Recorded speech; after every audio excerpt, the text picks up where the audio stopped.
Olá amigos, 22 de agosto de 2013, a Voz do Brasil pela Vida. Eu quero comentar hoje uma notícia muito tocante. É a notícia de dois gêmeos chilenos que se salvaram de morrer em um aborto e agora ambos são sacerdotes, ambos são padres. Nós vamos publicar a fotografia dos dois gêmeos até co-celebrando uma missa para os nossos participantes terem uma ideia de como foi a situação. Acontece que a mãe deles engravida e ao fazer um exame de ultrassonografia, recebe dos médicos uma notícia pavorosa. A notícia de que o nenê, não os nenês, o nenê, que ela naquele momento gestava em seu ventre, era completamente deformado. Tinha 3 braços, 2 cabeças.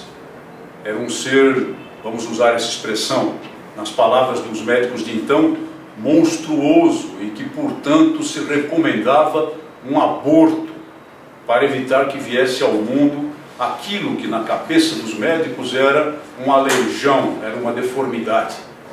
A mãe se opôs, a mãe firmemente católica, e o pai se opuseram e declararam aos médicos: seja qual for a vontade de Deus, essa criança vai nascer. E não é um monstro, é uma criança que pode até ter deformidades, mas é uma criança, um ser humano independente, uma outra vida que está sendo gestada no meu ventre e vai nascer, seja lá como for. Pois bem, nasceu sim, não nasceu, nasceram, porque eram 2 crianças, gêmeos, e as imagens projetadas na ultrassonografia, que eram de 2 crianças, foram pessimamente interpretadas pelos médicos, talvez até devido a um defeito técnico no aparelho então usado. Aquilo que eles interpretaram como um ser de 2 cabeças e 3 braços, na verdade, eram as imagens superpostas de 2 crianças, de 2 meninos.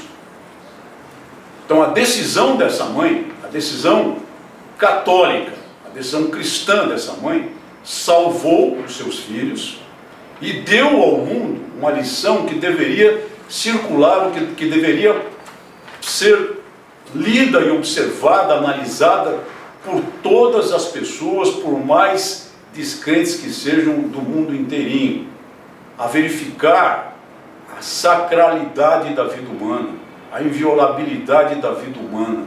E o exemplo dessa mulher deveria ser esculpido em monumentos por toda a terra, e a fotografia dela com os filhos deveria ser estampada em todas as partes do planeta para ver se conseguiríamos demover as consciências daqueles que propugnam pela matança de inocentes no ventre materno.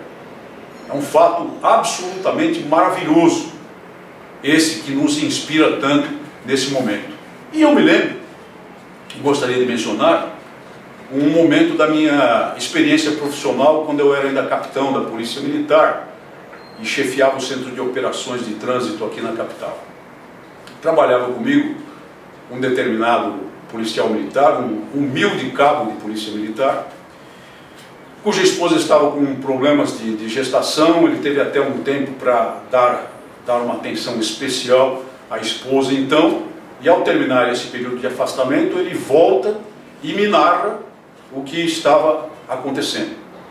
A gestação era efetivamente complicada e os médicos tinham feito um diagnóstico trágico com relação ao nenê que então se desenvolvia no ventre de sua esposa, de que o nenê teria complicações mentais, que seria uma criança inviável, um quadro terrível, e sugeriam ao casal abortar para evitar que uma criança com lesões permanentes cerebrais viesse ao mundo.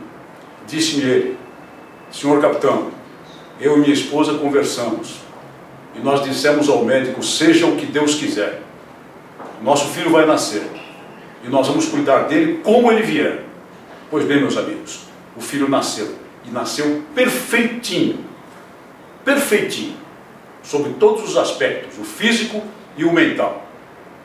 E a decisão inabalável daquele casal, um simples cabo de polícia militar que poderia imaginar as dificuldades terríveis que ele teria para cuidar de uma criança excepcional, a decisão inabalável dele e da esposa, principalmente da esposa, porque é a mulher que guarda o filho no ventre materno, evitaram a chacina de um inocente, evitaram um grosseiro erro médico e serviram também de exemplo, deveriam ter servido de exemplo a tantas outras pessoas empedernidas na sua sanha destrutiva.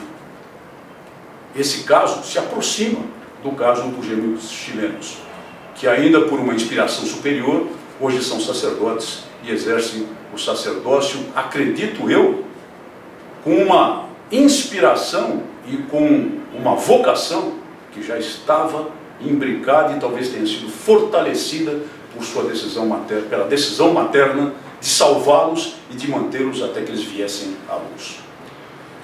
Por que é que nós somos contra o aborto? Apenas por causa dos erros médicos? Não, não é só por isso não. Nós somos contra o aborto em qualquer circunstância, porque aborto provocado é homicídio qualificado a sangue frio. Mas é muito fácil praticá-lo, porque o matador não olha a vítima nos olhos e não escuta o seu grito de terror. Muito obrigado por sua atenção. Até o nosso próximo programa.